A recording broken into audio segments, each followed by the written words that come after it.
Welcome back to Caps Hockey Review. Back with you again, breaking down the Caps games against the New Jersey Devils and the Calgary Flames. Plenty to discuss. The goaltender battle will continue from the looks of it. Connor McMichael continues to play. What does this mean moving forward for that third line center position? We'll break it all down right here, right now. Caps Hockey Review. Let's go.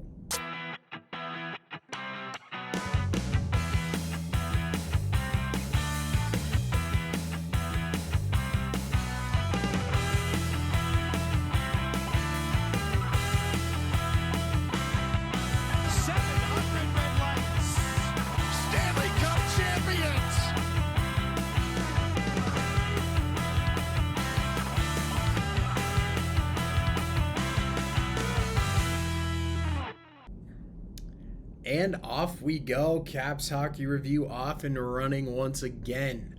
Well, as I said, 2 games to break down. We'll start with the New Jersey Devils on Thursday night. Big win for the Caps. Another big one. Everybody looked really, really good. And I'm going to keep on the guy because he keeps showing up every night. Evgeny Kuznetsov. Another sensational performance. Kuz chipping in 2 more points against the Devils, a goal and an assist. He keeps doing it. He might be back. I don't know yet. I don't want to get too excited just yet.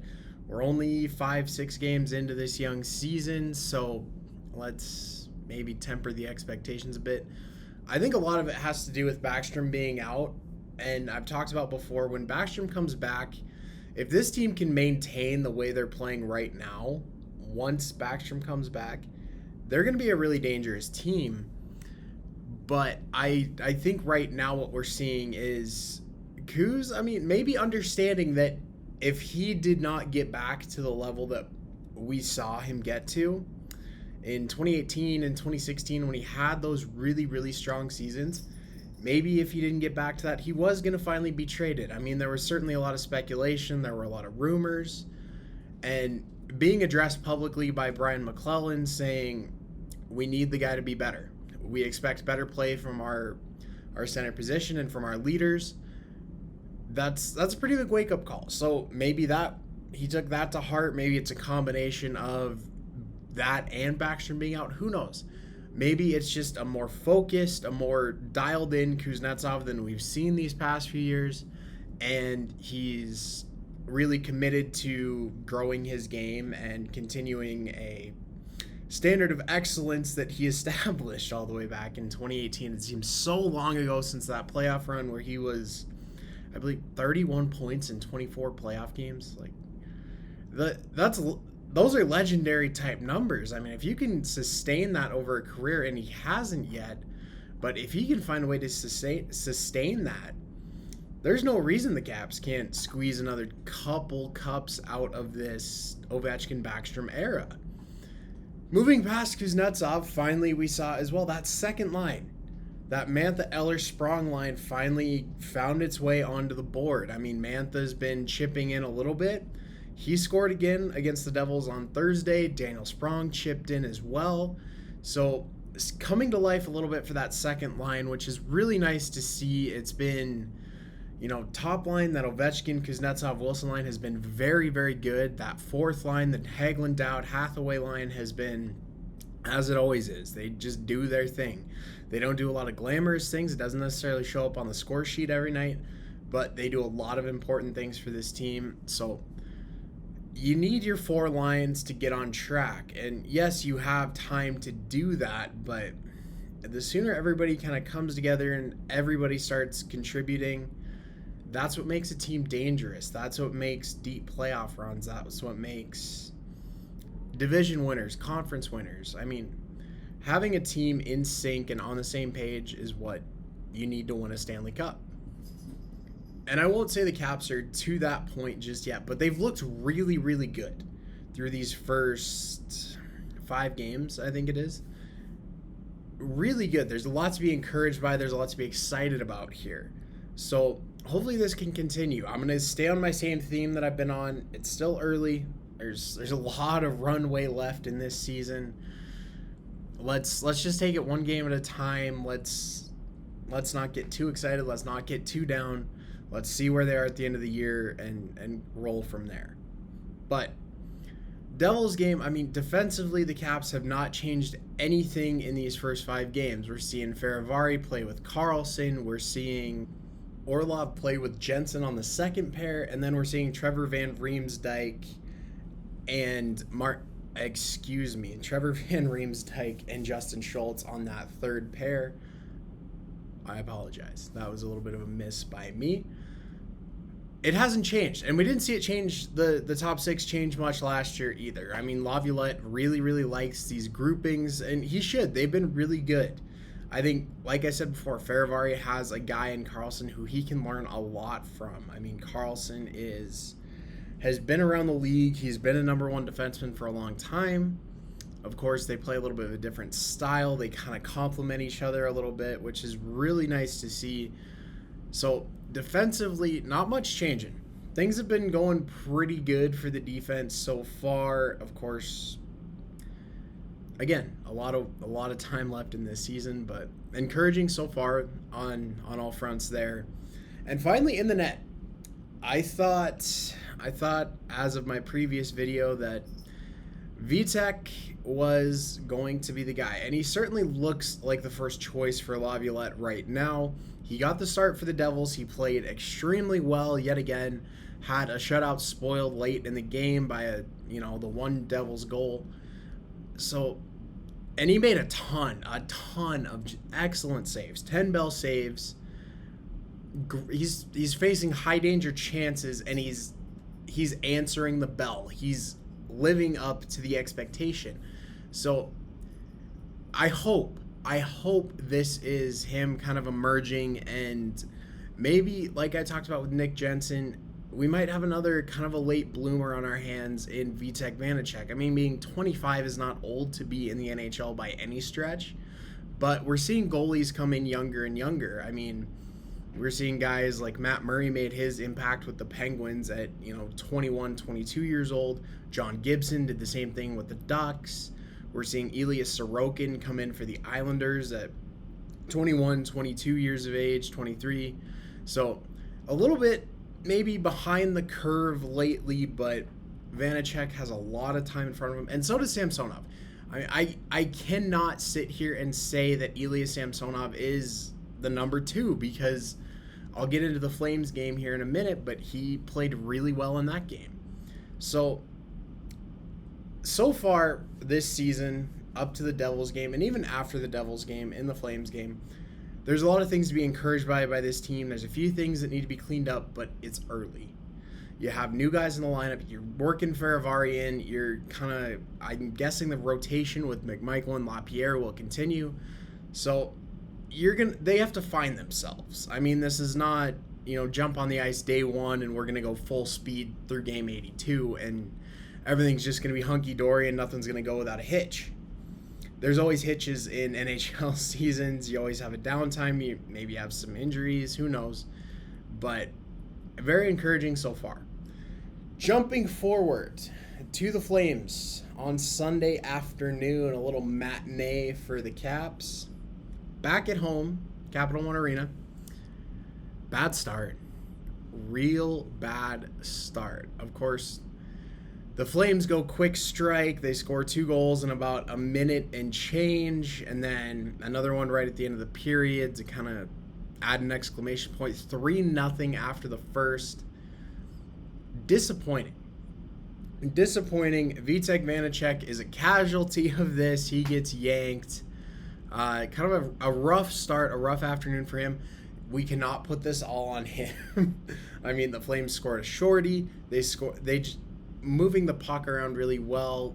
You can't put it all on Vitek. The Flames had a lot of scoring chances in that first period. We can't put it all on him. However, Elias Samsonov comes in, getting his second appearance of the regular season. Of course, not starting, but he played really well.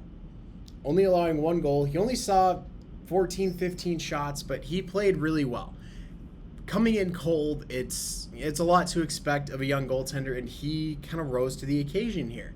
So I like what I saw from Samsonov on Sunday as well. And moving past the first period, I liked a lot of what I saw from this Caps team. They could have folded up the tents after that first period and said, you know what, boys, it's not our night, it's not our afternoon. You get pumped in hockey sometimes, you lose big, you get pounded sometimes. It just happens. It is what it is. Let's come back next game, let's be better. They didn't. Said, all right, that was a rough first period, but we're going to respond. And they did. 3 goals in the second period. Ovechkin getting on the board. Kuzi with a shorty. Martin Feravari, his first NHL goal. This team, man, showing some resolve early. Showing some mental toughness, some tenacity. You can't teach that. You either got it or you don't. And it looks like this team has it. And that's an extremely valuable quality for any team in any sport to have. Tenacity, being able to respond in difficult situations and not pack it up early. Don't just call it a day because you had a bad start. Have a bad shift, make the next one better. Have a bad period, make the next one better. And that seems to be the mentality here. So, really encouraged. Of course, the Caps don't come out with the W. They fall 4-3 in overtime. Elias Lindholm for the Flames ends up with a hat trick. Great afternoon for him. This team, I'm encouraged. I mean, I don't have too many negative things to say about this team. It was a slow start. Afternoon game, day structure is different. Look, hockey players are creatures of habit and they're creatures of routine, especially at that level when you do it for a living. When your day revolves around practice, workouts, meals, and games for 9 months out of the year, you're a creature of habit. And these guys are very used to playing in the evening. Of course, the NHL likes their afternoon games on the weekends. But those afternoon games can be tough, and we saw that, obviously. Tough start, but the way they responded, they didn't come out with a W, but they did manage to pull a point out of this thing, which it didn't look like it was going that way after the first 20 minutes. It looked like they were just going to get absolutely trounced in that game. So I'm really encouraged by the comeback, by the effort this team showed to crawl and climb their way back into this game. The goalie battle is going to continue. I discussed Ilya Samsonov had a really good outing. I mean, coming in cold, didn't have to make a ton of saves, but he made saves nonetheless. He kept this team in a position to make their comeback, and comeback they did, of course. So, goalie battle ain't over. Now, Vitek had a tough start. You can't put it all on him. I would expect he'll get the net in the next game, but Laviolette's a tough one to predict. He may say, okay, V squared, you had a tough start, we're going right back to you, keep you in the rhythm, or hey Sammy, you played really well in relief. You're gonna get the net. Who knows? I would expect maybe Vanacek, but we'll see what happens. Of course, Samsonov, for all his effort in this game, still gets saddled with the loss because the game-winning goal was scored with him in the net. Vitek, it goes down as a no decision. Kind of a tough thing for Sammy. He played really well. He still gets saddled with the loss, but he had a good performance. And when you're in this battle, every save you make is a good one. So really, really encouraging things for the Caps. Some news to kind of close out here. Nick Dowd is day-to-day with a lower body injury. Another center down. So what we're seeing, Lars Eller is shifted to the fourth line, and LaPierre and McMichael both slotting in. McMichael bumping up to that second line with Mantha and Sprong. LaPierre slotting back in with TJ Oshie and Connor Sherry on the third line. We'll see what happens. I mean, Dowd does a lot of really good things. He's the best face-off man for the Caps. I mean, Eller's a close second, so It makes sense to put Eller in that role because he's more of an energy player. I mean, when you look at the skill sets of McMichael and LaPierre, both, they're high skill guys. You're not going to stick these guys on the fourth line and tell them to grind. You just can't do that with these kids.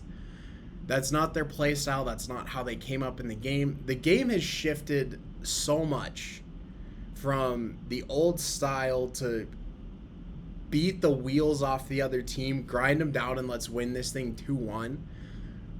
The style and the teaching in hockey now is all about skill. It's all about puck possession, and it's all about speed on the ice.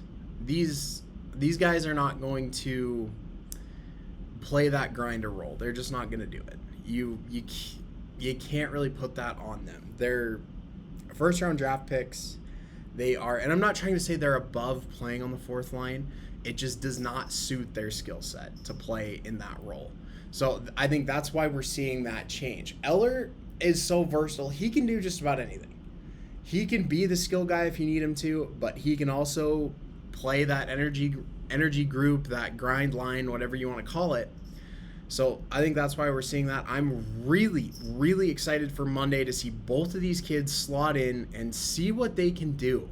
We've seen teams over the last few years, when they inject youth into their teams, such a positive difference it can make. So we're looking for that. I mean, of course, Dowd is going to come back, Backstrom's going to come back, and they're going to have some decisions to make.